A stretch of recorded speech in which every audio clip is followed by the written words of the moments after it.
जैसा कि मैंने कल के वीडियो में कहा था कि यमन आज 9 मई 2025 को मारेगा। 8 मई को मैंने कहा था कल के वीडियो में, यमन ने अटैक कर दिया है। यूएस, आप जानते हैं, यूएस ने पल्ला झाड़ लिया है इजराइल से। हमें कोई मतलब नहीं है इजराइल को चाहे कुछ भी यमन करे। यमन से हमारा समझौता हो गया है। आज फिर से अमेरिका का बयान आया। कल ट्रंप ने तारीफ की थी कि यमन के लोग बहादुर हैं। आज फिर बयान आया कि हमसे कोई मतलब नहीं है, अमेरिकन इंटरेस्ट को यमन हर्ट नहीं कर रहा है और हमसे कोई मतलब नहीं है, Israel is on its own. यह बात बड़ी बात है। यमन ने दूसरा हमला किया है, फिर से मिसाइल मारी है।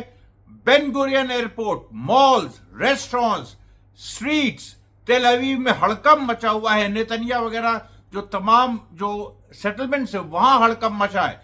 एक यमन मिसाइल जो बेन गुरियन एयरपोर्ट पे लगी थी, उसके बाद हड़कंप मच गया था। फिर थोड़ा बहुत आवाजाही शुरू हुई बेन गुरियन एयरपोर्ट पे, तो अब वो भी खत्म। Everything is over. Indian air India ने 25 मई तक सारी फ्लाइट्स बंद कर दी है, लुफ्टांसा ने कर दी है। इजराइल में पूरा बॉयकॉट हो गया है। और जो यमन ने कहा था कि हम तय करेंगे इजराइल के एयर स्पेस पे क्या होगा, हम तय करेंगे, वही हो रहा है। और क्यों ना मैं इस तरह से बोलूं, क्यों ना मैं इस पे खुशियां मनाऊं, क्योंकि आपने नंगा नाच भारतीय मीडिया का देखा। मुझे मतलब गाली मुंह से नहीं निकल रही है, बस ये समझ लीजिए। और इसमें सब नंगे हैं। जो सो कॉल्ड तथाकथित ये आशुतोष, ये क्या किया इसने सच हिंदी में, इसने बना दिया है गोदी मीडिया। दीपक शर्मा 2 कौड़ी का आदमी, इसने क्या किया अपने चैनल को, बना दिया है गोदी मीडिया। देख रहे हैं, चिल्ला रहे हैं पाकिस्तान ध्वस्त, ये ध्वस्त, वो ध्वस्त। क्या हो गया? गवर्नमेंट ऑफ इंडिया ने एडवाइजरी आज इशू की है कि इस तरह के फालतू की बातें नहीं होनी चाहिए। गवर्नमेंट ऑफ इंडिया ने, मैंने आपसे कहा था कि जो बीजेपी की विचारधारा सब पीछे हो गई है। इस समय प्रोफेशनल जो गवर्नमेंट है ऑफ इंडिया है, जिसकी हमेशा से एक लेफ्ट ऑफ सेंटर पोजीशन रही है, उसके लोग सामने आ गए। मोदी वगैरह सब पीछे चले गए। It is over. जितने लोग चिल्ला रहे थे, आज तक के लोग जो कि कल इस्लामाबाद कब्जा कर लिए थे, कराची पोर्ट पे हमला कर दिया था, आज उन्होंने माफी मांगी। आप मेरे एक्स हैंडल पे देख लीजिए। वो जो गुस्सा है, इंडियन आर्मी का मजाक उड़ाया इन लोगों ने। इस पूरे राइट विंग लॉबी ने इंडियन आर्मी का मजाक उड़ाया है। इसको हम छोड़ेंगे नहीं। आप देख लीजिएगा मंगल पांडे सेना। मैं इस समय कहां हूं पता है? मैं बाराबंकी में हूं। और बाराबंकी से मैंने आज ग्रास रूट लेवल पे प्रोग्राम किया। रामनगर विधानसभा के गांव में प्रोग्राम किया, जहां पर बगल में मस्जिद है बहुत पुरानी, और वहीं पर बड़ऊ बाबा का जो ग्राम देवता जैसे हैं उनका मंदिर है, और मशालत बाबा जो एक वहां पर बहुत बने, उसके बारे में वीडियो भी मैंने बनाया है, उसको मैं कल जारी करूंगा। मैंने सोचा ये फिलिस्तीन वाली खबर आपको दे दूं। देखिए, पूरा ग्रास रूट लेवल पे सोफिया कुरैशी, व्योमिका सिंह हो रहा है। कहीं भी गांव में कोई ऐसा माहौल नहीं है। गांव में पूरी तरीके से हिंदू मुस्लिम एक है भारत में। उनको टेलीविजन पे जो बताया गया, जिस तरह की बात आई, उस पर उनको कोई असर उन पे नहीं है। केवल ये एक थोड़ी छोटी सी बात है कि क्या वॉर हो गई, क्या नहीं हुई।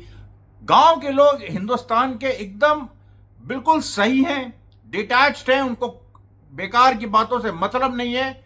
वहीं बड़ो बाबा, वहीं एक सूफी संत की मस्जिद, वहीं पर बाबू ये जगजीवन दास, इतने बड़े संत, उनका कुटवा धाम, महादेवा का मंदिर। अरे कमाल। मतलब मैं वो देख के आ रहा हूं। और पूरा मैंने जो मीटिंग एड्रेस की, उसमें सब ठाकुर, ब्राह्मण, यादव, दलित सब थे। और राष्ट्रवादी किसान क्रांति दल की पूरी यूनिट बनी है, बड़ी रामनगर में मंगल पांडे सेना की बनी है। हम लोग कटिबद्ध हैं वहां पर किसान आंदोलन और मंगल पांडे सेना को आगे बढ़ाने के लिए। और आप देखिएगा क्या होगा।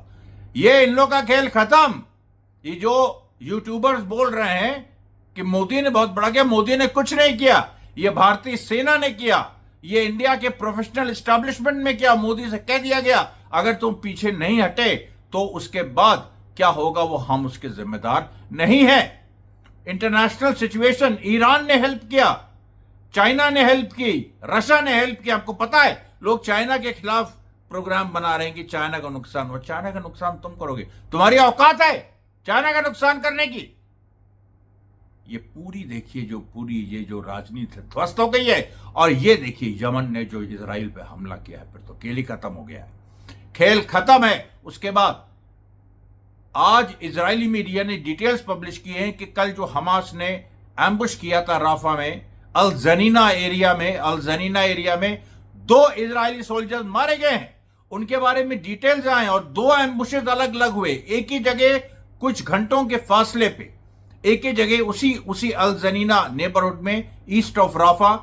सबसे पहले इजरायली सोल्जर्स का एक ग्रुप जो कि एक घर में घुसा, यह सोच के कि उसके अंदर सुरंग है, जब तक वो सुरंग पे पहुंचता वहां ब्लास्ट हो गया और उसमें एक इजरायली सोल्जर मारा गया, कम से कम 2 घायल हुए, गोलानी ब्रिगेड के वो भी।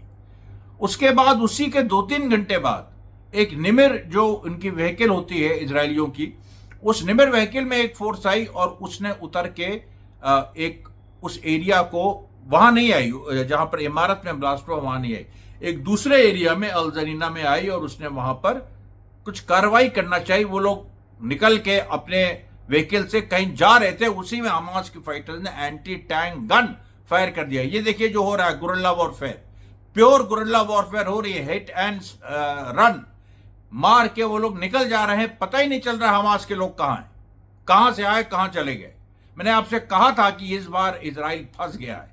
इस बार हमास ने जो एक बार हिट एंड रन और हिट एंड स्टे वाली जो पॉलिसी थी, या यही सिनवार कई बार आमने सामने के मुकाबले में बाहर आ जाते थे, इस बार हमास ने वो एक अलग तरह का, उस समय उसकी जरूरत थी, आज किसकी जरूरत है? आज इसकी जरूरत है कि हमास दिखाई ना पड़े और आके निकल के सीधे मारे, जैसे हुआ अल जनीना में। 2 घटनाएं हुई। वेस्ट बैंक में आपको बता दें, देखिए मेरे पास आज मेरा ही फोन है, मैं पढ़ नहीं रहा हूं, मैं सीधे अपनी मेमोरी से बोल रहा हूं। वेस्ट बैंक में सीधे नुवैमा एरिया, वहां पर नाब्लस में, जेरिको में, वहां पर बड़ी घटना हुई जहां फिलिस्तीनी लड़ाकों ने इजरायली फोर्सेस को पीछे किया और कई घंटे वहां पर पत्थर चले, कई घंटे वहां गोली चली। उसके बाद आप देखिए तो सल्फित में भी इसी तरह की घटना हुई है। फिर आप देखिए नाब्लस में तो अभी तक संघर्ष चल रहा है, उसमें एक फिलिस्तीनी रेजिस्टेंस फाइटर शहीद भी हुआ है, इजरायली कम से कम 6 इजरायली सोल्जर्स घायल है और ये एक बड़ी घटना है। उसके बाद बेथलेहम में जहां कमी इस तरह की घटनाएं होती है, वहां आमने सामने की टक्कर हुई है, सीधी आमने सामने की टक्कर हुई है। उसके बाद और सुनिए जो आज के डेवलपमेंट्स है, सऊदी अरेबिया और जो अमेरिका में बातचीत चल रही है, इजराइल को तो कुछ पसंद नहीं आता। यमन से अमेरिका ने संधि की, वो पसंद नहीं आया। अमेरिकन एक पॉलिसी मेकर ने आज कह दिया कि Israel has missed the bus, उस बस जा चुकी है इजराइल की, अब उसके पास कुछ नहीं बचा है। गाजा में उसको वॉर एंड करने का एक मौका था, उसने खो दिया, ये उन्होंने साफ साफ कह दिया है। ट्रंप जो है सऊदी अरेबिया आएगा, इजराइल नहीं जाएगा।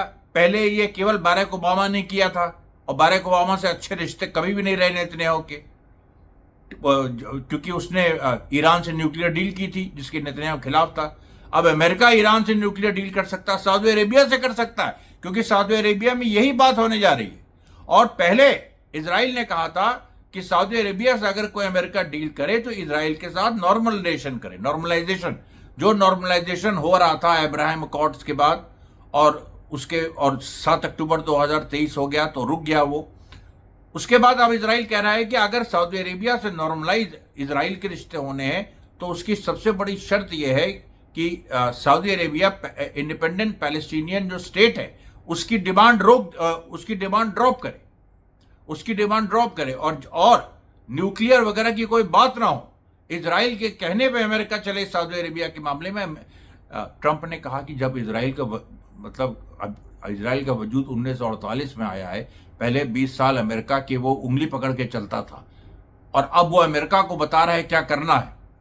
और आप सोचिए कि civilian nuclear deal Saudi Arabia America में होने वाली है और उसमें इजरायली यही कह रहे हैं कि ईरान के पास न्यूक्लियर वेपन्स हैं, उनके साथ तो चलो डील हुई, खत्म हुई, फिर अभी डील की बात हो रही है, लेकिन उन्होंने तो डेवलप कर दिया। सऊदी अरेबिया डेवलप कर देगा तो क्या होगा?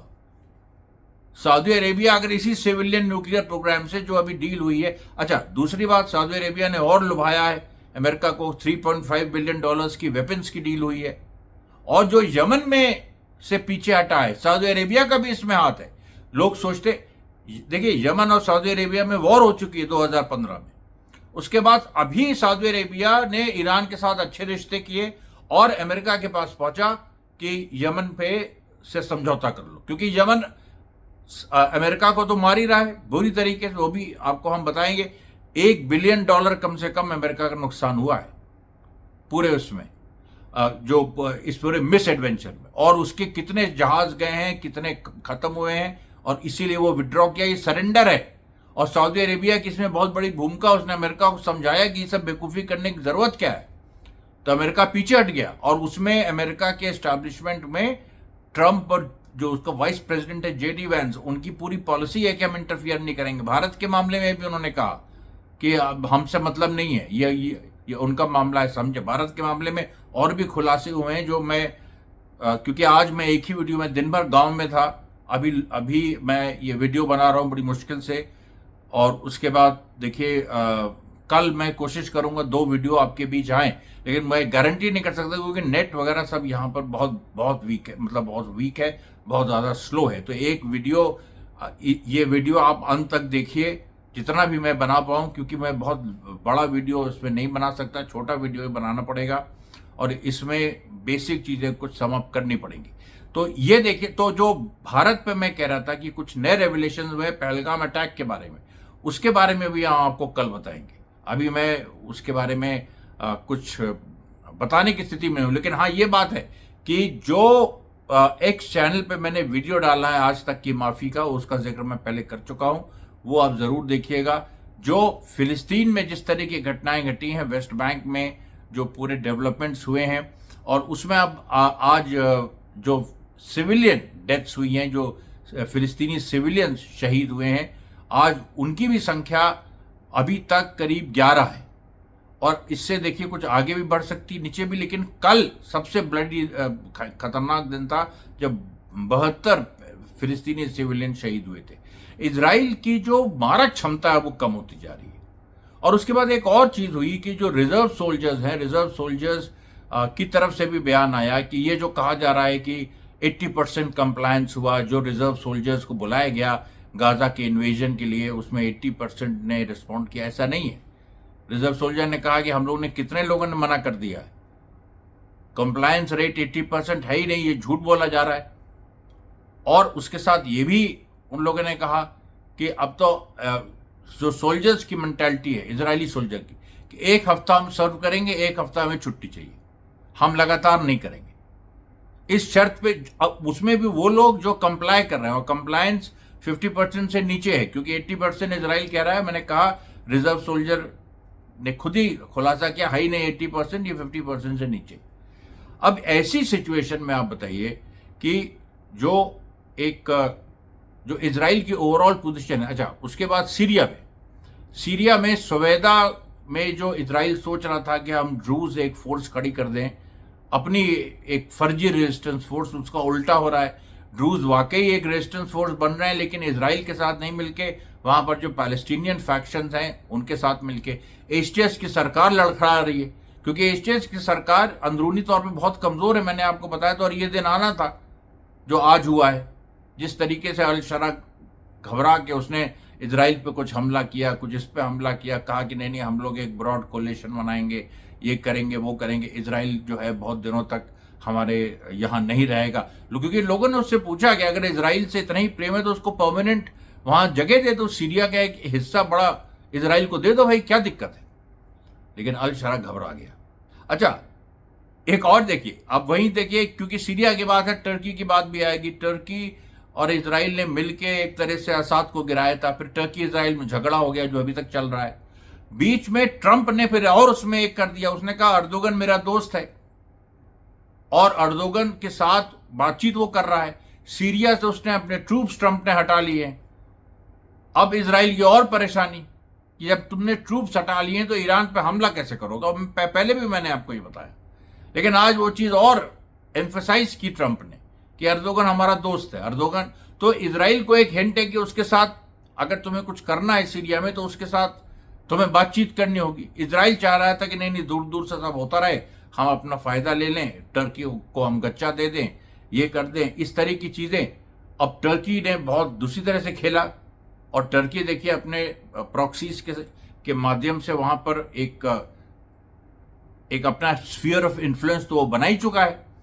और अब जैसे मैंने कहा कि सीरिया के इतने हिस्से ऑलरेडी हो गए हैं, बिना ऑफिशियली प्रोक्लेम किए हुए ऑलरेडी इतने हो गए हैं कि मतलब वहां पर किसकी सरकार है किसकी नहीं है वो एक बहुत बड़ा सवाल है। उसके बाद आप देखिए लेबनान में फिर वही पूरा मोमेंटम हिजबुल्लाह का जारी है। आज तो बल्कि एक मार्च भी निकला, हिजबुल्लाह ने मार्च भी निकाला, और उसको लेके बहुत ज्यादा क्योंकि इजराइल ने कहा कि लेबनीज सरकार को एक्शन लेना चाहिए। ये एक आर्मी विद एन आर्मी कैसे है, तो हिजबुल्लाह ने कहा आर्मी विद एन आर्मी नहीं है, हम ही ने तुम लोग को इजराइल को भगाया था लेबनान से, और हमारा लेबनान में रहना लेबनान के देश हित में। और अब ये चीज वहां के सुन्नी और वहां की क्रिश्चियन भी मान रहे हैं। अब आप देखिए कैसे स्थितियां बदल रही हैं। उसके बाद अमेरिका में देखिए कोलंबिया यूनिवर्सिटी में जो प्रोटेस्ट हुए, वो जो कल भी हुए आज भी हुए, फिर से अरेस्ट हुई, ये उसके बाद हुआ जबकि कोलंबिया यूनिवर्सिटी पे बहुत बड़ा एक सैंक्शन ट्रंप ने लगा दिया था फंड्स वगैरह के मामले में। और उसके बाद ट्रंप ने कह दिया था जो ये करेगा हम उसका वीजा रिवोक करेंगे। अब वीजा रिवोक तो इसी कोलंबिया यूनिवर्सिटी के पहले प्रोटेस्ट में जो पहले हुआ था, उसमें महमूद खलील जो फिलिस्तीनी ओरिजिन का लेकिन उसके पास अमेरिकन सिटीजनशिप है, उसको ये डिपोर्ट करने वाले, तो उसको तो डिपोर्ट कर नहीं पाए, कोर्ट ने स्टे कर दिया। अब ये किसको डिपोर्ट करेंगे? कोलंबिया यूनिवर्सिटी में लगातार वहां पर डेमोन्स्ट्रेशन हो रहा है, रजब हिंद हॉल वहां पर बनाया हुआ है, वहां पर छात्र बैठ जाते हैं, उनको शाम को गिरफ्तार किया जाता है, सुबह छोड़ दिया जाता है, फिर बैठ जाते हैं। बिल्कुल हिंदुस्तान जैसे हो गया। जैसे हम लोग छात्र आंदोलन में वो पुलिस डिटेन करती थी, दिन भर रखती थी, शाम को छोड़ देती थी। इन लोगों को शाम को उठाती, सुबह छोड़ती। वहां का अलग हिसाब है। लेकिन न्यूयॉर्क की जो पुलिस है वो ये कह रही है कि हम स्टूडेंट्स के साथ इस तरीके से कब तक हम मतलब करते रहेंगे, हमारी बाकी जो पुलिसिंग जो है वो इफेक्ट हो रही, लॉ एंड ऑर्डर इफेक्ट हो रहा है न्यूयॉर्क का।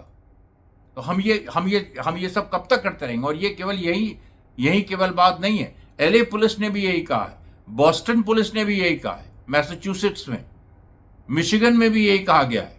हर जगह ये बात आ रही है कि अमेरिकन ये जो प्रो पैलेस्टीनियन प्रोटेस्ट हैं, ये क्योंकि क्या है ना कि भाई प्रोटेस्ट तो एक आमतौर पे सिविल डिसोबीडियंस में देखे जाते हैं, उसके लिए बहुत ज़्यादा पुलिस नहीं लगाई जाती है, और पुलिस अपना काम करती है जो उसको करना है, लॉ एंड ऑर्डर वगैरह। अब पुलिस को इसमें पूरा वो किया जा रहा है, और पुलिस जो कह रही है कि हम क्यों इससे क्या रिजल्ट क्या निकल रहा है, इसमें को हम किसी अपराधी को तो पकड़ नहीं रहे, हमारा पूरा दिन हफ्ते चले जाते हैं हम पकड़ के लोगों को छोड़ने में, उन्हीं लोगों को पकड़ते उन्हीं लोगों को छोड़ते हैं, और ऐसा करते हुए 6 महीने हो गए। ये सिचुएशन है। लंदन में भी यही हाल है। लंदन में इतना सब हुआ, अरे ये लगा देंगे, टेररिज्म एक्ट लगा देंगे, जो फिलिस्तीन के पक्ष में बोला ये कर देंगे वो कर देंगे। क्या हुआ आखिरकार, क्या हुआ? पुलिस ने वहां भी कह दिया कि हम ये सब करें कि हम बता दो हमें, हम ये सब करें कि हम लॉ एंड ऑर्डर संभालें, ये हमें क्लियर कर दो। तो this means that the Palestinian resistance has demonstrated its ability to paralyse major cities of Europe. मतलब वो कभी भी पैरालाइज कर सकते हैं। पुलिस वहां पर इन लोगों को इतनी बार झड़पें हो चुकी हैं, 6 महीना 8 महीना, वो देख परख चुकी है कि भाई ये लोग कोई वहां पर कुछ वो थोड़ा ना कर रहे हैं कि कोई हथियार लेके आ रहे हैं, मार रहे हैं या कुछ वो प्रोटेस्ट कर रहे हैं। उनको प्रोटेस्ट करने दो, ज्यादा पेंट स्प्रे करते हैं, ज्यादा वो जो इस तरह की जो इंस्टीट्यूशंस हैं जो इजराइल के साथ कोलैबोरेट कर रहे हैं उनको घेर लेते हैं, उनको ये कर लेते हैं। तो ठीक है, वहां तो चलता रहता था ये, लेकिन अब ये नया शुरू हुआ था कि पुलिस घुसेड़ना, ये इजराइल के प्रेशर में, ज़ायनिस्ट लॉबी के प्रेशर में, हर जगह पूरे यूरोप में, नहीं तो कभी ऐसा नहीं था। और अब पुलिस कह रही है कि हम कब तक ये करें। फ्रांस में भी यही बात हो रही है, और फ्रांस में तो आज कुछ छात्र घुस गए और उन्होंने एक फ्रेंच मिनिस्टर को पकड़ लिया मैक्रोन गवर्नमेंट के, और उसके साथ हाथापाई भी हुई है। और फ्रांस में तो हिस्ट्री है स्टूडेंट मूवमेंट की, 1968 में छात्रों ने लगभग सरकारी टॉपल कर दी थी, वो कुछ दिन की बात थी, अगर कुछ गलतियां हो गई नहीं तो अदरवाइज वहां पर पूरी क्रांति हो गई थी, स्टूडेंट रेवोल्यूशन हो गया था। डी गॉल जो वहां का प्राइम मिनिस्टर था, वो वहां का प्रेसिडेंट था, वो भाग गया था। सेना ने रिफ्यूज कर दिया था गोली चलाने के लिए स्टूडेंट्स पे। तो ऐसी सिचुएशन यूरोप में आ रही है, और यूक्रेन में भी देखिए, जो यूरोप बुरी तरह से हारा है, यूक्रेन में कहीं का नहीं रहा है, तो उसका भी असर पड़ा है। और आपको मैं बताऊं, भारत की जो सिचुएशन है, देखिए ये एक इंटरनेशनल सिचुएशन बन गई। यहाँ पर जो हुआ है पहलगाम से लेके जो बाकी सबके डेवलपमेंट ये कराए गए हैं, इसके ये साजिश के तहत हुए हैं। और जो पाकिस्तानी जनरल ने भी जो बातें कही हिंदू वर्सेस मुस्लिम, वो भी कहलवाई गई, मतलब कहलवाई गई उस एक तरह से ब्रेन वॉश करके उसका। और जियाउल हक के टाइम जिस तरीके से होता था, उस तरीके की एक सिचुएशन लाने की कोशिश है, लेकिन वो सिचुएशन आ नहीं रही है। सारी की सारी जो चीजें हैं, जो इंडिया में भी बहुत ही क्योंकि इंडिया में भी इस बात को समझा जा रहा है। और एक चीज आपको और बता दें, अमेरिकन चैनल्स डिबेट कर रहे हैं कि इंडिया की ब्रिक्स को कमजोर करने के लिए इंडिया पाकिस्तान में वॉर कराई जा रही है। अब बताइए, अब इसके लिए तो एक सेपरेट वीडियो बहुत जरूरी है, मैं बनाऊंगा। लेकिन मैं एक बात कर रहा हूं आपसे कि देखिए अवेयरनेस कहां पर जा रही है, कहां पर बढ़ रही है, कैसे सिचुएशन डेवलप हो रही है, और पूरा जो एक ग्लोबल सिनारियो है वो कैसे डेवलप हो रहा है। तो ये आज के लिए यहां तक। कल हम 2 वीडियो लाने की कोशिश करेंगे। मैं देखिए वैसे कल भी मुझे बहराइच जाना है, उसके बाद एक जगह और जाना है। तो खैर, तो कल तक के लिए धन्यवाद साथियों, बहुत बहुत धन्यवाद।